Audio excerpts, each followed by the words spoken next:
तर तुमच्या म्हणण्याप्रमाणे सकाळी सकाळी डुरक्या माळावर असतो आणि मग दुपारच्या वेळेला ओढ्याच्या पलीकडून खालच्या दरीमध्ये उतरतो, ठीक आहे.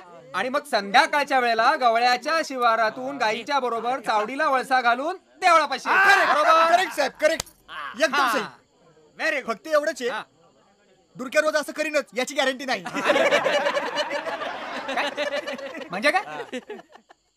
हे पहा, डुरक्याचा माग काढण्यासाठी आपण नकाशा काढलाय ना. हा, आपल्याला जर डुरक्याच्या सवयी कळल्या नाही तर आपण त्याला पकडणार कसे? पॉइंट आहे साहेब, पॉइंट आहे, पॉइंट आहे, पॉइंट आहे. मी सांगतो ना साहेब, तुम्ही ना माझी डॉक्युमेंटरी काढा. मग असं धडाधड धडाधड धडाधड सगळे ते बघा. धडधाड धडधाड सिंगल आय विटनेस आहे. कोंबड्या असतात की नाही, कोंबड्या डाललेल्या अशा कोंबड्या असतात की नाही, कोंबड्या अशा डाललेल्या, त्या डाललेल्या कोंबड्या पण तो डुरक्या कसा उडवायचा ते त्या गोष्टीमध्ये सांगितलेलं आहे. काय म्हणशील वा, आबाच्या गाडीचं फायरिंगच वेगळं. हा असू दे. नाही म्हटलं काय कचरा बिचरा अडकला का काय कार्बोरेटर मध्ये? तू हे डोक्यात कचरा आहे. शिवा, लालीन पांढरी डाळून ठेव, अंड्या वाचवायचे. हे काय रे बा, आता कापड पण बदलले, आधी नाही सांगतायत. सांगितलं तेवढं कर. शिवा काऊन का होईना आपण कोंबड्याच्या मागे लागला. तेवढ्यात मला तिकडून जानवं येताना दिसलं. आता कशी गावली.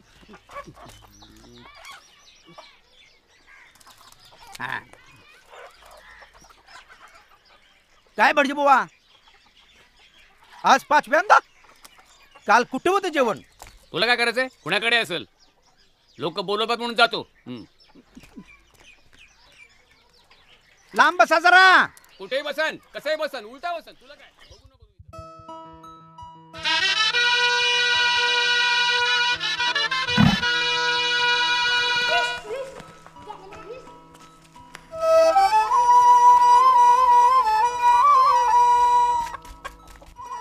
एवढं मोठं काळं धूड, शिंगपार डालीत घुसडून डाल उपडी करून एकाने कोंबडी त्याने उडवली.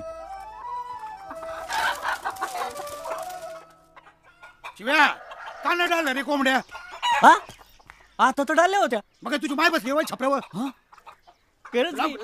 पाना खाली हा? मी डालले होते. नुसतं हेंते हंदड. असं मारतो ते थोरल्या पोराला. मारू नये. हे जा शिवा, चल चल. ए खडमोजा, तू कोण आला रे टिक्कोजीराव? आप्या उगाच वाकड्यात घुसू नका. मला काय करायचंय? तुझ्या कोंबड्या तर डुरक्याने उडवल्या ते सांगायला आलतो. वाळूत मुतलं फेस ना पाणी, जीव का घेणार त्याचा? कुठे चालला? कुठं नाही. I I I I I I. भटजी पा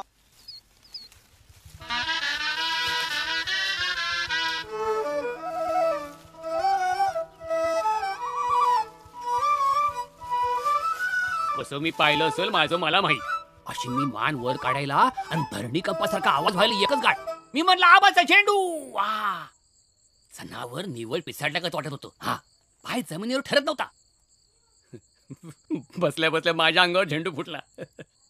पण मी एकटक बघत राहिलो. आपलं काय म्हणा, कंकाळेश्वराच्या मनात होतं म्हणून आपल्या हातून कार्य घडलं. काय ऐकवते नवलच म्हणायची की या भटजीला पाचव्यांदा लागते काय? माझ्या धाकानं हागिंदरी सोडून हा वावरात घुसतो काय? भरल्या पिकात बसतो काय? आणि डुरक्या त्याला दिसतो काय? एकेकाचा योगच म्हणायचा. हा नाही नाही, आता नुसतं बसून नाही चालायचं. लगोलग जाऊन आपण मुसक्या बांधून आणू आणि देऊ टाकून सटवायच्या माळावर. मायला खाऊ दे गिधाडानं. असं काय खेळ लागल्यागत करतोयस? डोसक्यात राग घालून घेऊ नकस. अशी काय मामल्यात बुडली म्हणून एवढा चिडलास? अरे तिला ना दाबं ना दोरी. दारू पिऊन माणूस जिंकते. हा, तिथं जनावरांची काय कथा? जरा धीराने घे की.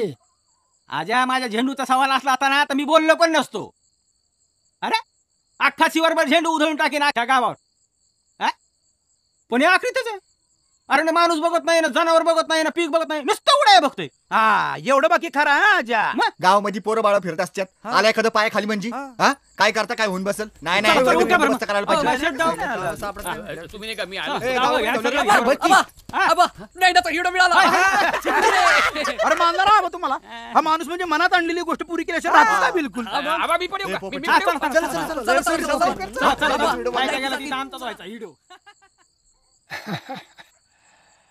हिरो पावला म्हणायचा डोक्याला. कंकाळेश्वर.